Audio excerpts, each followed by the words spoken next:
नमस्कार, आप देख रहे हैं प्राइम न्यूज और मैं हूं आपके साथ मोनिका गुप्ता। उत्तराखंड प्राइम में आपका स्वागत है। इस बुलेटिन में आपको दिखाएंगे उत्तराखंड की तमाम अहम और बड़ी खबरें। प्रदेश के उच्च शिक्षा मंत्री डॉक्टर धन सिंह रावत चमोली दौरे के दौरान थराली में राजकीय महाविद्यालय तलवाड़ी पहुंचे। यहां पहुंचने पर उन्होंने मां शारदे के चित्र पर दीप प्रज्वलित कर कार्यक्रम का शुभारंभ किया। इस मौके पर उन्होंने राष्ट्रीय उच्चतर शिक्षा अभियान के तहत 4 करोड़ रुपए की लागत से बनने वाली 4 योजनाओं का शिलान्यास किया। छात्र छात्राओं को संबोधित करते हुए उन्होंने कहा कि छात्रों की सभी मांगे पूरी कर दी जाएंगी। इस दौरान थराली विधायक मुन्नी देवी शाह ने प्रदेश सरकार और उच्च शिक्षा मंत्री धन सिंह रावत का आभार व्यक्त कर धन्यवाद किया।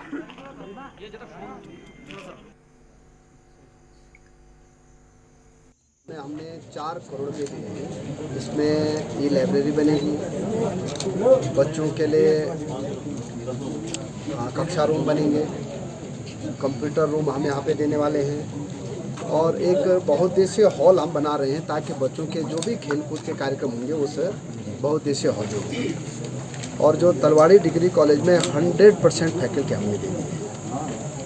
यहाँ पे 4 दीवारी से लेके खेल का मैदान से लेके भूगोल का नया विषय तक जो डिमांड हमारे विधायक जी ने की है यहाँ की और हमारे सभी जनप्रतिनिधियों ने की है, छात्र संघ के लोगों ने की है, वो सब हम इस कॉलेज को देने वाले हैं। और एक बड़ा काम हम ये कर रहे हैं हमारे मुख्यमंत्री जी के द्वारा कि हमने ई ग्रंथालय प्रत्येक कॉलेजों को दे दिए हैं और अब हम प्रत्येक कॉलेज को 4G नेटवर्क दे रहे हैं। और ये इसी अक्टूबर के महीने में हमारे मुख्यमंत्री जी प्रत्येक कॉलेज में इसकी लॉन्चिंग करने वाले हैं। वो एक जगह से शुभारंभ करेंगे और बाकी सभी हमारे विधायक और सांसद इसकी लॉन्चिंग करेंगे और देश का पहला राज्य हो जाएगा जिसमें कि गवर्नमेंट डिग्री कॉलेजों को 4G कनेक्शन मिल जाएगा। हमारे पूरे थराली विधानसभा के लिए, जो कि थराली नाम से हमारी विधानसभा जानी जाती है, इसके लिए मैं माननीय मंत्री जी का और अपने माननीय मुख्यमंत्री जी का बहुत बहुत धन्यवाद करना चाहती हूँ।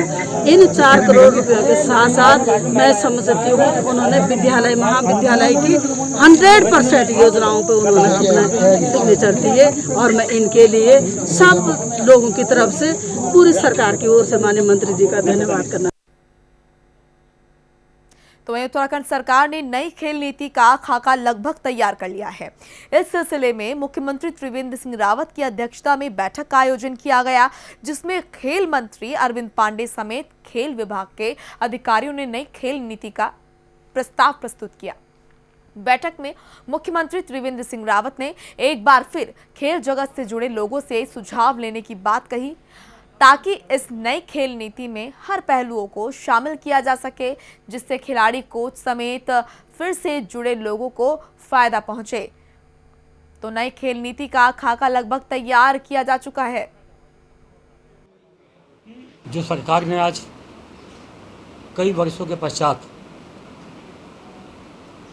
पूरा होता हुआ दिखाई पड़ रहा है, जिसमें शिक्षा विभाग में जो सरकार ने तय किया है कि अटल उत्कृष्ट विद्यालय पूरे उत्तराखंड के 90 ब्लॉक हैं, प्रत्येक ब्लॉक में 2-2 अटल उत्कृष्ट विद्यालय जो सभी मानकों को पूरा करते हुए किया जाएगा, उसकी सैद्धांतिक सहमति आज बन गई है। और मुख्यमंत्री जी ने इसमें स्पष्ट निर्देश दिया है कि जितना जल्दी हो सकता हो इससे प्रदेश की विद्यालय शिक्षा को एक आम जनमानस में गरीबों के बच्चे भी अच्छी शिक्षा ले सकेंगे। इससे निमित्त 190 अटल उत्कृष्ट विद्यालयों के निर्माण के लिए आज निर्देशित किया है। मैं मुख्यमंत्री जी का धन्यवाद देना चाहूँगा। साथ ही खेल विभाग के माध्यम से हमने कोशिश की है कि पूरे हिंदुस्तान के अंदर उत्तराखंड की खेल नीति ऐसी खेल नीति बने जो सबके लिए एक एग्जाम्पल पेश हो। उस खेल नीति को मुख्यमंत्री जी के सामने रखा गया और मुख्यमंत्री जी ने कई इसमें सहमतियां दी हैं। तो वहीं किच्चा में दर्जनों कांग्रेसी कार्यकर्ताओं ने अंबेडकर पार्क में हाथरस, बलरामपुर और उत्तराखंड के देहरादून में हुई बलात्कार की घटना के विरोध में मौन व्रत रखकर सरकार के खिलाफ धरना प्रदर्शन किया। मौन व्रत खत्म होने के बाद कांग्रेसी नेताओं ने कहा कि बीजेपी शासित राज्य में लगातार बलात्कार की घटनाएं बढ़ रही हैं और उसके बाद भी राज्य और केंद्र सरकारें मौन हैं। उन्होंने कहा कि बेटी बचाओ बेटी पढ़ाओ का नारा देने वाली बीजेपी सरकार के शासनकाल में लगातार बेटियों पर अत्याचार बढ़ रहा है, उसके बाद भी सरकार कोई ठोस कदम नहीं उठा रही है। तो रेप की बढ़ती घटनाओं को लेकर कांग्रेस का प्रदर्शन जारी है। मौन व्रत रखकर कांग्रेस कार्यकर्ताओं ने धरना दिया। हाथरस, बलरामपुर और देहरादून की घटना को लेकर गुस्से में नजर आए।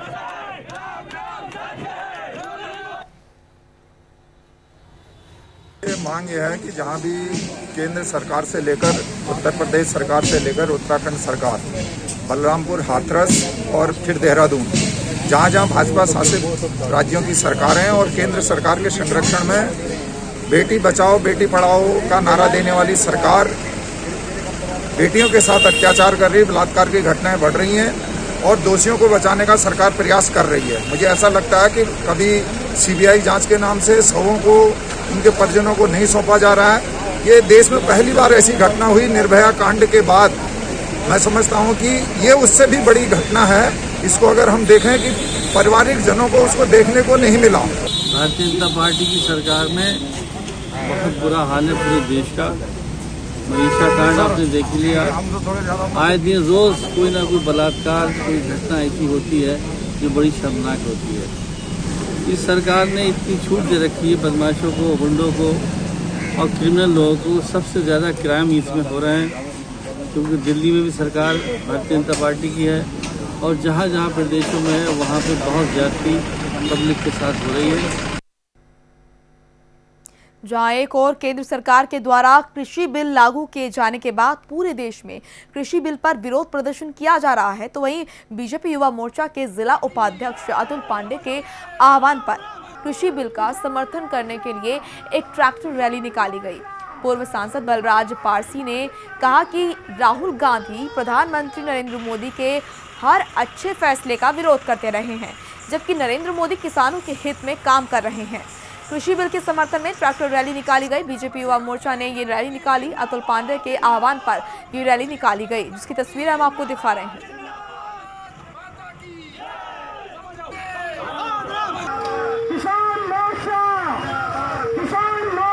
6 सालों में हर साल नरेंद्र मोदी ने किसानों की फसल का रेट आगे से बढ़ा कर दिया है और इन 6 सालों में किसानों की जो फसल है उसकी कीमत 1.5 गुना हो गई है। 1.5 गुना जब हम सरकार में आए थे उससे 1.5 गुना हो गई है। नरेंद्र मोदी केवल किसानों के हित में सोचते हैं, इस देश के हित में सोचते हैं। राहुल गांधी केवल ओछी राजनीति कर रहे हैं। जो लोग इस बिल का विरोध कर रहे हैं वो किसान विरोधी हैं, वो देश विरोधी हैं, वो मजदूरों के विरोधी हैं। उत्तर प्रदेश के हाथरस की घटना को लेकर कांग्रेस के केंद्रीय नेतृत्व के आह्वान पर आज पूरे देश में कांग्रेस गांधी जी की प्रतिमा के सामने मौन व्रत रखकर सत्याग्रह कर रही है। वहीं उत्तराखंड में भी कांग्रेस ने प्रदेश अध्यक्ष प्रीतम सिंह के नेतृत्व में राजधानी देहरादून के गांधी पार्क में मौन व्रत रखकर धरना प्रदर्शन किया।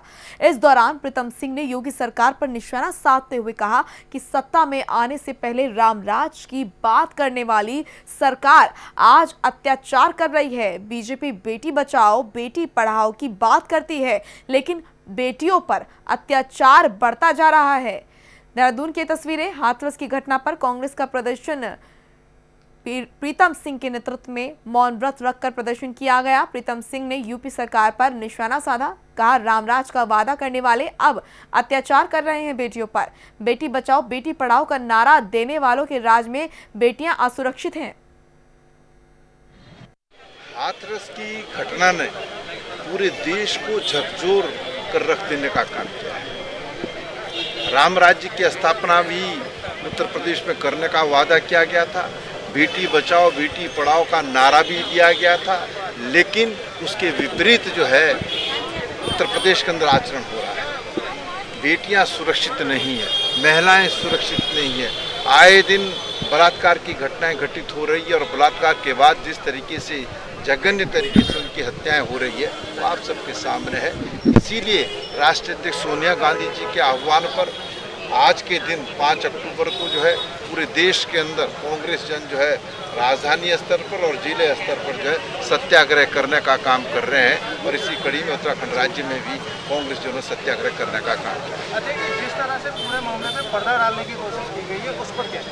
देखिए, जिस तरीके से सरकार का बयान आ रहा है, मैं उत्तर प्रदेश के मुख्यमंत्री जी का बयान देख रहा था, वो कह रहे थे कि जो विपक्ष के लोग हैं वो इस पर राजनीति कर रहे हैं और तनाव जो है पैदा करना चाहते हैं। तो मैं उत्तर प्रदेश के मुख्यमंत्री जी से कहना चाहता हूं कि जब निर्भया कांड इस देश के अंदर हुआ तो तब आपने क्या किया था?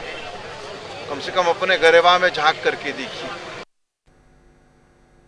तो वहीं सिखों के 10वें गुरु गोविंद सिंह की पवित्र तपोस्थली श्री हेमकुंड साहिब के कपाट बंद करने की घोषणा कर दी गई है। इस बार 10 अक्टूबर को पूर्ण परंपरा और रीति रिवाजों के साथ शीतकाल के लिए हेमकुंड धाम के कपाट बंद कर दिए जाएंगे। हेमकुंड साहिब गुरुद्वारा प्रबंधन कमेटी ने इसकी तैयारियां पूरी कर ली हैं। 4 सितंबर को हेमकुंड साहिब के कपाट श्रद्धालुओं के लिए दर्शनार्थ खोले गए थे। इस बार कोरोना काल के चलते अब तक करीब 6000 श्रद्धालु हेमकुंड धाम पहुंचे। हेमकुंड साहिब के कपाट 10 अक्टूबर को बंद होंगे। वाहिगुरु जी का खालसा, वाहिगुरु जी की फतेह। 4 सितंबर 2020 से श्री हेमकुंड साहिब की यात्रा आरंभ हुई थी और 10 अक्टूबर 2020 को समाप्ति होगी। अब तक मानिए कि 5 तारीख तक लगभग 6000 के करीब यात्रियों ने दर्शन किए हैं और भी 3-4 दिन और हैं। वो आशा करते हैं, उम्मीद है कि वाहिगुरु कम से कम भी 1,500-2,000 यात्री अभी और आएंगे। 10 तारीख को सही 12:30 बजे अंतिम अरदास होगी। उपरांत हुक्मनामा लिया जाएगा और गुरु ग्रंथ साहब जी 5 पैरों की अगुवाई में सचखंड में विराजमान हो जाएंगे और शीतकालीन के लिए हेमकुंड साहिब के कपाट जो बंद हो जाएंगे। वाहिगुरु जी का खालसा, वाहिगुरु जी की फतेह। उत्तराखंड चारधाम देवस्थानम बोर्ड ने चारधाम यात्रा के लिए बाहर की यात्रियों के लिए जहां कोरोना नेगेटिव रिपोर्ट की अनिवार्यता को खत्म कर दिया है, वहीं ई पास की संख्या में भी इजाफा कर दिया है, जिससे अब 4 धामों की दर्शन के लिए तीर्थ यात्रियों की संख्या को बढ़ा दिया गया है, जिसको लेकर देवस्थानम बोर्ड ने नया आदेश जारी कर दिया है।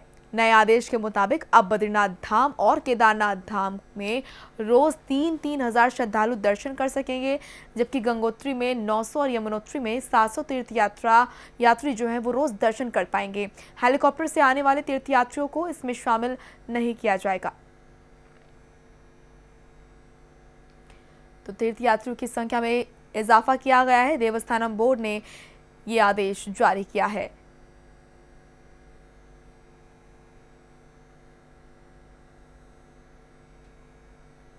चारधाम यात्रा की यात्रा करने वालों के लिए यह खुशखबरी है।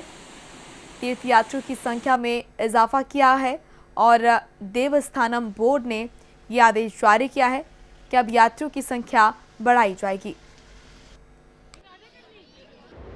जैसे ही लॉकडाउन में ढील हुई है और नई गाइडलाइन गवर्नमेंट ने दी है, लोगों का रुझान बद्रीनाथ की ओर पर्याप्त मात्रा में। यहाँ पे होटल खुल गए हैं, यहाँ पे दुकानें खुल गई हैं और यहाँ पे मंदिर भरा हुआ है। तथापि यात्री स्वयं में और प्रशासन द्वारा भी डिस्टेंसिंग का पूरा ध्यान रख रहे हैं। कुल मिला के जो लोग बद्रीनाथ आ रहे हैं उनके लिए एक अच्छी खबर हम देना चाहते हैं कि मौसम सुंदर है और गाइडलाइन के तहत आ जाइए। अभी लगभग 15-16 तक कपाट खुले ही हैं और दर्शन लाभ हो रहा है। तो वहीं मसूरी में शिफनकोट आवासहीन आवासीय निर्बल मजदूर वर्ग और अनुसूचित जाति संघर्ष समिति मसूरी के बैनर तले मसूरी शिफनकोट से बेघर हुए 84 परिवारों के सदस्यों ने मसूरी के शहीद स्थल पर छत के बदले छत दिए जाने को लेकर सरकार, स्थानीय प्रशासन और नगर पालिका परिषद के खिलाफ अनिश्चितकालीन धरना प्रदर्शन शुरू कर दिया है। बेघर हुए लोगों ने राज्य सरकार, क्षेत्रीय विधायक और पालिका अध्यक्ष के खिलाफ जमकर नारेबाजी की। उन्होंने कहा कि स्थानीय सरकार की अनदेखी और क्षेत्रीय विधायक और पालिका अध्यक्ष द्वारा उनको षड्यंत्र के तहत बेघर कर दिया गया है। रिक्शा, डंडी, कंडी सब चलाई, आज इनसे भी चलाया और हम बहुत सालों से आ रहे हैं, क्योंकि आज कम से कम 40-50 साल से ज़्यादा हो गया। पर आज हमारे 56 कोट का जो है सब बेड़ा गर्क हो गया। और ऐसी सरकार हमने पहली बार देखा, विधायक या चेयरमैन हो तो अपने सामने अपनी बच्चों को तोड़ रहा, जो अपने मकान की रक्षा नहीं कर सकता है वो कोई नेता नहीं होता। और हम मुख्यमंत्री से भी गए, मुख्यमंत्री साहब ये बोलेंगे हमें तुम्हें 2-3 साल से जो है आपको सुझाव दे रहे हैं, पर इसमें आपने कोई गौर नहीं करा। और देखो ऐसे सरकार हम उत्तराखंड से अच्छा, उत्तर प्रदेश में ठीक थे हम लोग। आज जब उत्तराखंड बना तो नौकरी भी उनको मिल रहा है जिनका चाचा मंत्री है, जिसका चाचा संतरी है। हमारे गरीबों का कहीं हमारे लिए नौकरी भी नहीं है, हमारे गरीबों का कहीं ढूंढ नहीं, इनकी पहली सेटिंग हो जाती है। और ऊपर से नीचे तक इन लोगों का ऐसा बना रखा रूल, तो सबको लोगों ने मुंह बंद कर दिया। शिपिंग कोर्ट के 84 परिवारों को अपना आशियाना बनाने दिया गया और एक सरकार, राज्य सरकार को अपने कोई निजी या आर्थिक लाभ हेतु एक योजना उनके दिमाग में आती है जहां पर इन 84 परिवारों को बेघर करने की उन्होंने साजिश रची। इसका हम खंडन करते हैं, आलोचना करते हैं। और साथ में जिस प्रकार से राज्य सरकार और नगर पालिका परिषद आज तक 24 अगस्त से लेकर आज तक और पिछले 30 वर्षों में शिपिंग कोर्ट के वासियों को स्थायी निवास देने में नाकामयाब रही है, ये बहुत ही निंदापूर्णीय घटना है। और जिस प्रकार से साजिश के तहत इन सभी 84 परिवारों के लोगों के मकान तोड़ दिए गए, ये घटना पूरे देश भर में पहली बार हुई है। सरकार द्वारा नीति बनाई जा रही है हर आदमी को रोजगार देने की, हर आदमी को आवाज़ देने की। और आज 5 अक्टूबर के दिन जब वर्ल्ड हैबिटेट डे होता है और विश्व आवासीय दिवस है और यूनेस्को, यूएनओ, संयुक्त राष्ट्र जैसी संस्थाएं हर आदमी को आवाज़ देने की बात कर रही हैं, वहीं पर हमारे मसूरी के 84 परिवारों को बेघर करा जाता है। बहुत गरीब लोग हैं, मजदूर लोग हैं, कुल्ली रिक्शा चला करके 1-1 रुपये बचा करके इन्होंने ईंट इकट्ठा करके, पत्थर इकट्ठा करके अपने आशियाना बनाए थे। और 1931 से अंग्रेजों के समय से ये लोग वहाँ पर रह रहे थे। वर्तमान सरकार, वर्तमान पालिका, इन सब ने मिल करके इन मजदूरों के घर उजाड़ दिए हैं। 84 परिवारों के वहाँ पर घर थे और 300 लगभग लोग हैं। और इनके लिए कोई व्यवस्था के बिना इनको कोरोना महामारी में सड़क में उठाकर फेंक दिया। छोटे बच्चे हैं, 2 माह बच्चे भी हैं और इनके पास में खाने की व्यवस्था न रहने की व्यवस्था है। जो हमारी बालिकाएं हैं वो सारी बालिकाओं का जीवन ही खतरे में है, महिलाओं का जीवन ही खतरे में है। दुख है, पूरे उत्तराखंड, पूरी दुनिया इनको देख रही है, ये बहुत शर्मनाक है। और इसके लिए आपने पूछा तो मैं बताऊं, इनके जो दोषी हैं इसके लिए मैं तो ये कहूँगा कि जो पूर्व पालिका बोर्ड रहे हैं, पूर्व पालिका सभासद, जनप्रतिनिधि विधायक रहे हैं, उनसे लेकर के जो वर्तमान पालिका सभासद, पालिका अध्यक्ष हैं और विधायक हैं, राज्य सरकार हमारी है, वो सारे के सारे दोषी हैं। रुक करेंगे अगली बड़ी खबर की ओर। मुख्यमंत्री त्रिवेंद्र सिंह रावत ने सचिवालय में शिक्षा विभाग की समीक्षा बैठक की, जिसमें शिक्षा मंत्री अरविंद पांडे समेत शिक्षा विभाग के सचिव और अधिकारी मौजूद रहे। बैठक के बाद शिक्षा मंत्री अरविंद पांडे ने प्रेस कॉन्फ्रेंस कर बताया कि प्रदेश के सभी 95 ब्लॉक में 2-2 अटल उत्कृष्ट विद्यालय खोले जाएंगे, जिसके लिए मुख्यमंत्री ने अपनी सैद्धांतिक सहमति दी है और अभी 174 विद्यालयों को चिन्हित कर लिया गया है। अब विभाग द्वारा इन विद्यालयों को विकसित करने की कवायद शुरू कर दी जाएगी, जिससे प्रदेश में शिक्षा की गुणवत्ता में सुधार हो। सीएम ने शिक्षा विभाग की समीक्षा बैठक की। सचिवालय में ये शिक्षा विभाग की बैठक हुई है, जिसमें 174 अटल उत्कृष्ट विद्यालय प्रदेश में खोले जाएंगे, इस बात का फैसला किया गया। वहीं पौड़ी के जिला अस्पताल के अंतर्गत संचालित महिला चिकित्सालय में कोविड नियमों का उल्लंघन किया जा रहा है।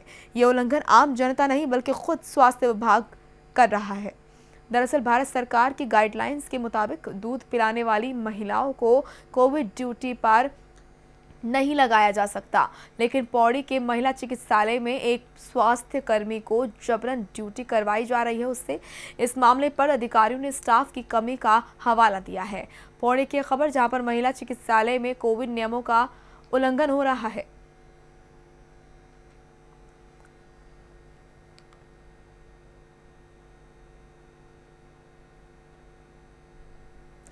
तो वहीं हाथरस की बेटी को इंसाफ दिलाने के लिए जहां देश भर से आवाजें बुलंद हो रही हैं, वहीं उत्तराखंड के हरिद्वार में कांग्रेस कार्यकर्ताओं ने स्वर्ण जयंती पार्क में मौन धारण कर विरोध जताया। प्रदर्शनकारियों का कहना है कि जिस तरह से गांधी जी ने देश में सत्याग्रह कर भारत को अंग्रेजों से मुक्त कराया, वैसे ही हम भी इस देश को भ्रष्ट सरकार से मुक्त कराएंगे। सत्य को खोजने के लिए बैठना, जिस तरह महात्मा गांधी जी ने देश को याद कराने के लिए सत्याग्रह किया, आज वही समय आ गया किस तरह महिलाओं के ऊपर अत्याचार हो रहा है और उन अत्याचारों के बाद उनको छुपाया जा रहा है। इस वजह से इसको सत्याग्रह को करने की आज हमें ज़रूरत पड़ी। आपने देखा हाथरस में जिस तरह से एक बेटी के साथ जघन्य अपराध हुआ है और अब ये पोजीशन बन रही है कि उसके परिवार वालों को अपराधी साबित करने में अपनी ताकत लगाई जा रही है। जिस तरह से उनके साथ अमान्य व्यवहार हुआ है, जिस तरह से उनकी नहीं सुनी जा रही है और जिस तरह से उनके साथ इस तरह का घिनौना व्यवहार हो रहा है, विपक्ष की आवाज़ को दबाने का प्रयास किया जा रहा है। जिस तरह से हाथरस में हुआ है, अभी सहसपुर उत्तराखंड में हुआ है, केंद्र में दिल्ली में हुआ है, जिस तरह से बालिकाओं के लिए कहा गया था बेटी पढ़ाओ बेटी बचाओ, आप सबके सामने है वस्तु स्थिति। आज हमारे पास गांधी जी के बनाए हुए नियम के ऊपर चलकर आपने राहुल जी का हाल देखा, आपने प्रियंका जी का देखा किस तरह से हाथरस में हुआ है। उससे हमने सबने यही निश्चित किया है कि हम गांधी जी के मार्ग पर चलकर सत्याग्रह करेंगे जब तक कि बेटी को इंसाफ नहीं मिलता। तो वहीं डोईवाला में हल्दी रोग लगने से किसानों की फसलों को भारी नुकसान हुआ है, जिसको लेकर कृषि विभाग पूरी तरह से सतर्क हो गया है। इसी के तहत आज डोईवाला सहायक कृषि अधिकारी बीएस असवाल अपने सहयोगियों के साथ मौके पर पहुंचकर किसानों की फसलों का उन्होंने जायजा लिया। जो तने का छेद करता है, बालियां सफेद हो रही हैं, बिल्कुल धान का इसमें कुछ नहीं है। और उसके बाद जो कुछ बचा उसमें जो है हल्दिया रोग लग रहा है, जो मतलब उस पर जो है बाल में जो हल्दी का दाना सा टाइप का सा होता है। और रही बात बीमे की, बीमा की सूचना जो सही प्रकार से मिल नहीं पाई। वैसे विभाग द्वारा इसकी सूचना दी गई होगी, लेकिन उसकी फिक्स तारीख नहीं, काश्तकार को फिक्स तारीख नहीं मिल पाई। हम जुलाई के चक्कर में मैं सुना कि 15 तारीख तक इन्होंने 15 जुलाई तक अपना टारगेट पूरा किया और बीमा वाले भी भाग गए। अब विभाग का अधिकारी मतलब क्या करे विभागीय आदमी। बीज का शोधन करने के बावजूद अगर कोई बीमारी फिर भी आ जाती है, कभी बंद मौसम की वजह से बीमारी आ जाती है, दो चीज़ें होती हैं, एक तो बीमारी, एक तो उसमें कीट अलग होते हैं, बीमारी अलग होते हैं। दोनों चीज़ों की अलग अलग टाइप से हम लोग ट्रीटमेंट देते हैं उसका। तो अगर बंद मौसम की वजह से कोई बीमारी आती है तो धान में खास तौर पर दो बीमारियाँ आती हैं, एक ब्लास्ट, एक ब्लाइट। तो दोनों चीज़ें क्या होती है, जैसे अगर बीमारियाँ आने के सिम्टम्स शुरू हो गए, आप देखेंगे कहीं पे पत्तों में पीले पीले धब्बे दिखाई देने होते हैं या ब्राउन रंग के धब्बे दिखाई देते हैं, तो इसका मतलब वो ब्लास्ट है। तो वहीं हाथरस की घटना को लेकर कांग्रेस देश भर में प्रदर्शन कर रही है। इसी क्रम में रुद्रपुर में भी कांग्रेस महानगर अध्यक्ष जगदीश तनेजा ने के नेतृत्व में कांग्रेस कार्यकर्ताओं ने प्रदर्शन किया और गांधी पार्क में सत्याग्रह किया। प्रदर्शनकारियों ने हाथरस की बेटी की इंसाफ और दरिंदों को फांसी देने की मांग की।